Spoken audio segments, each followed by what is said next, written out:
The story of ancient Greece is often told as a victory of mind over muscle, marble temples, Euclidean proofs, and plays that still sting like salt on a wound. But beneath the statues and syllogisms, another force hummed like a minting die. Money. Silver that could float a fleet.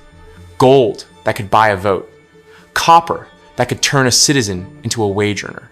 And, like a tide that feeds the harbor then drowns the quay, money first empowered the poleis and finally helped undo them. Let us begin where the shine began to blind. In the early 5th century before Christ, a rich silver strike at Laurion in Attica delivered Athens a windfall. The Athenian statesman Themistocles persuaded the assembly to forego a popular dividend and instead build a navy, not a token squadron either, but roughly 200 triremes, each a razor of pine and bronze, each a floating payroll. That choice, recorded by Herodotus, changed Greek history.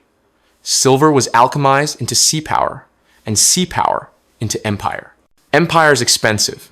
The Delian League that Athens led after the Persian Wars required its allies to remit tribute, called phoros, assessed at about 460 talents in its first reckoning. A single Attic talent meant roughly 26 kilograms of silver.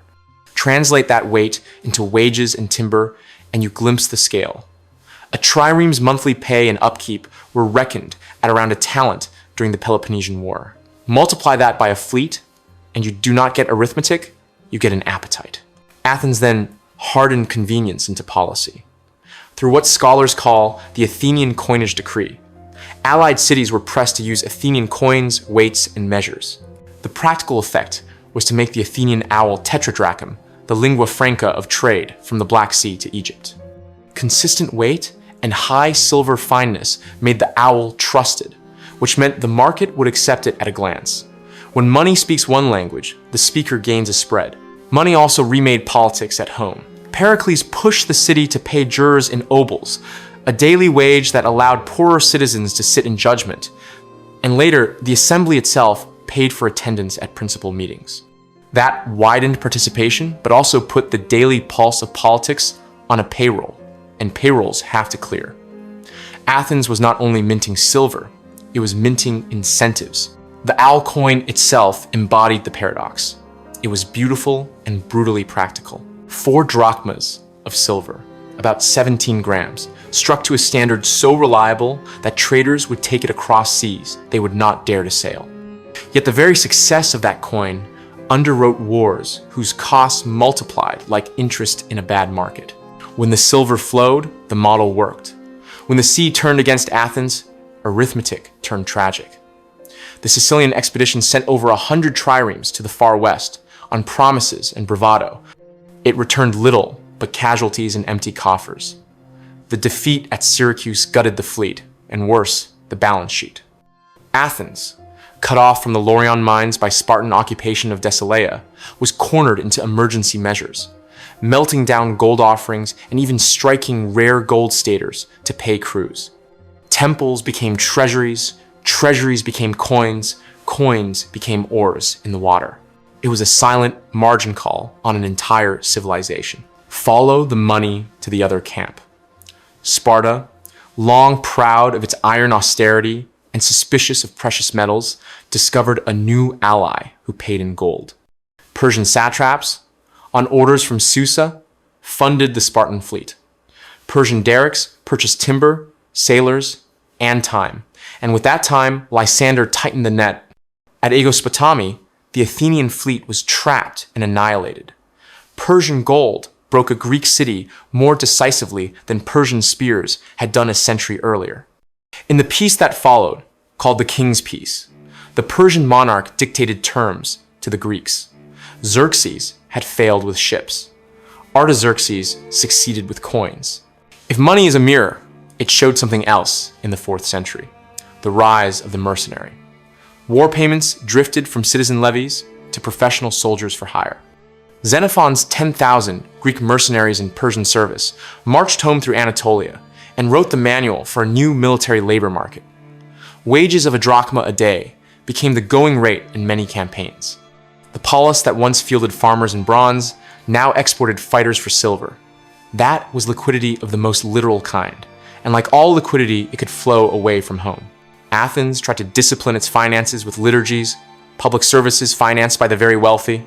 The most punishing was the triarchy, the obligation to outfit and maintain a warship, often at the cost of several thousand drachmas and sometimes a talent. For a while, the rich wore this duty as a badge, philanthropy with a spear on the prow.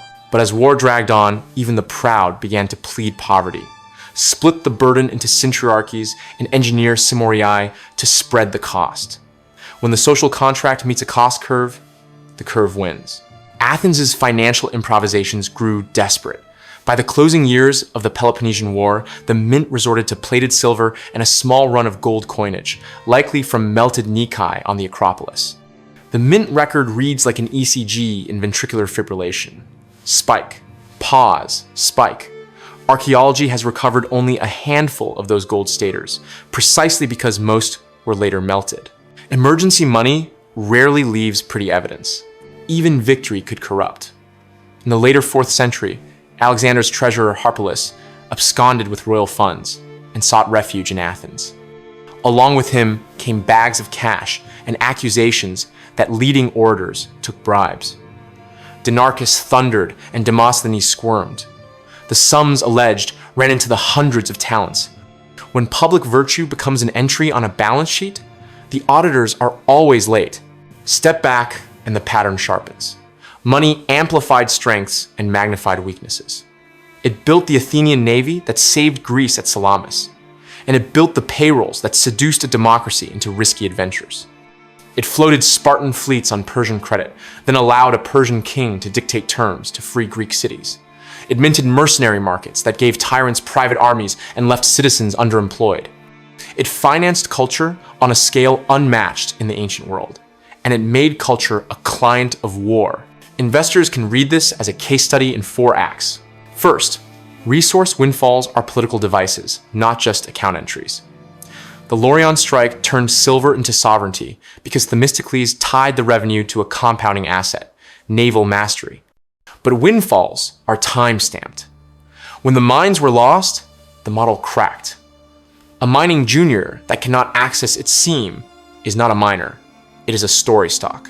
Second, currency hegemony is cash flow plus trust. The owl tetradrachm became the first great trade coin because Athens guaranteed weight and purity, enforced its standard across an alliance, and stood ready to accept its own coin in tax and harbor dues. The moment those pillars wobble, spreads widen, hordes grow, and network effects run backwards. Third, external financing rebalances power before it appears on a casualty roll. Persia's subsidies to Sparta are the cleanest example in classical history of capital markets changing a war. If your rival can tap a deeper pocket, your tactics are irrelevant until you solve the funding gap. Fourth, the maturation of labor markets changes the polity that pays for them.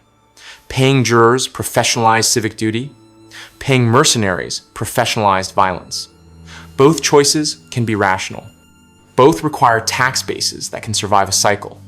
When the cycle turns, the obligations remain. There is an older prologue, too, that should not be forgotten. A century before Themistocles, Athens had nearly strangled itself with debt bondage. The lawgiver, Solon, canceled debt secured on the person, the famous shaking off of burdens, and outlawed the practice. Money had already almost broken the city once, even before the first owl was struck. The fix was institutional courage and a reset of terms. That is as hard now as it was then. When we search for the exact moment that money began to destroy ancient Greece, we are tempted to name a battle or a decree. The truth is subtler. Money did not ruin Greece by itself. It offered options, and the Greeks, being human, often chose the one with the shortest road and the prettiest view. The Sicilian campaign promised grain and glory and delivered neither. The king's peace promised stability and delivered subjection. The later rise of Macedon under Philip was greased by gold from Mount Pangaion, a revenue stream that turned a border kingdom into the banker of war. The coin dies were as decisive as the spear points. And yet the final act is not Greek at all. Alexander's conquest pulled down the Persian treasuries and flooded the Mediterranean with bullion. For a while, everyone felt richer. Prices rose. armies grew. The city-state withered. When a single man's pay chest dwarfs a federation's phoros, constitutional forms are antiques.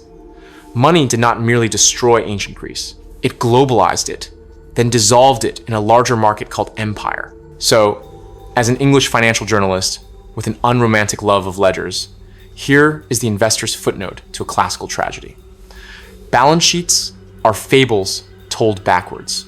In the Athenian story, you see every modern hazard: resource dependency without redundancy, currency prestige mistaken for fiscal immortality, external financing that buys time but sells autonomy, social programs that are virtuous when funded and destabilizing when not. And at the end of each row, a figure in talents, drachmas, and obols, which either represents prudence compounded or risk mispriced. The marble still stands because stone outlives spreadsheets, but the numbers wrote the plot. Themistocles taught a city to turn silver into ships. Pericles taught it to turn taxes into citizens' time. Persia taught Greece that other people's money comes with other people's terms. Philip taught everyone that the deepest mine owns the loudest voice. If ancient Greece was destroyed by money, it was destroyed in the precise way a brilliant investor ruins himself, not by ignorance of value, but by overconfidence in liquidity. And if you wish to see the whole arc in the glint of a single coin, hold an Athenian owl to the light. It financed walls and theaters and pay for jurors, then fleets and sieges and extraordinary levies. A coin is a promise. Promises can ennoble a city. Promises, too, can sink a fleet. At the close of a story like this, one can step back and see more than ruins and broken coins. The fall of Athens and the slow unraveling of the Greek world remind us that money is not just a tool of trade, but a force that shapes the very fate of nations. Wealth can build fleets, hire soldiers, and carve marble into immortality, but it can also hollow out republics and place empires on borrowed time. If you have found value in tracing how silver owls and golden darics wrote the destiny of Greece, stay with us. This channel explores the great financial currents of history and the lessons they hold for investors today. Subscribe for more deep dives into the crossroads of money, power, and society. Leave a comment with your thoughts. Was Athens doomed by its coins, or saved for a time by them? And if this journey through ancient ledgers and lost fortune spoke to you, share it with someone who values knowledge as much as capital. The past is never only about yesterday. It is the map investors use to chart tomorrow.